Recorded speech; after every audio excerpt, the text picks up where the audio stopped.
Talentua, ikerketa, berrikuntza, leku berean elkartu dira.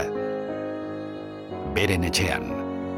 Teknologia eta zientzia hartu eta edatu nahi dituen hiri batean. Ezagutza izan nahi duen eta ideiak partekatu nahi dituen hiri batean. Donostiako ikertzaileentzako egoitzak amets bat bete du. Ikerketa alorreko gizon emakumeek egonaldi emankorra izateko aukera ematen duen hiri batean talentua integratzea.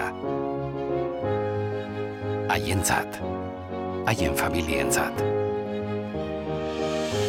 Horri esker, sorkuntzan oinarritutako ingurune oso bat eratuko dugu, ideiak eta jakin-mina harremanetan jarri eta kanpoaldean zabaltzeaz gain, hiriko ekonomiaren eraldaketa sustatuko duen toki bat.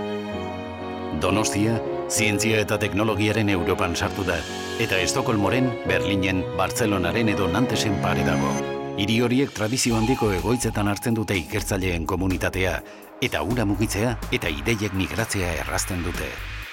Aldez aurretik zehaztutako harrera plan integralaren ildotik, eraikin bat egingo dugu erosotasuna helburu duten eraikuntza irizpideetan oinarrituta. Bertan, 80 apartamendu, auditoriuma, lanerako aretoak eta elkar erlazionatzeko tokiak izango dira.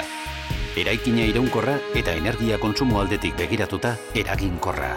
Pozik egoteko modukoa da beraz. Ikertzaileak erakartzeko zerbitzu aukera bikaina eta leku paregabe batean.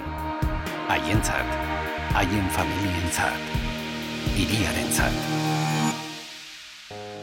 Hala, Donostia itsasargi izango da talentuarentzat, ikerketarentzat, etorkizunarentzat. Donostiako ikertzaileentzako egoitza. The Talent House.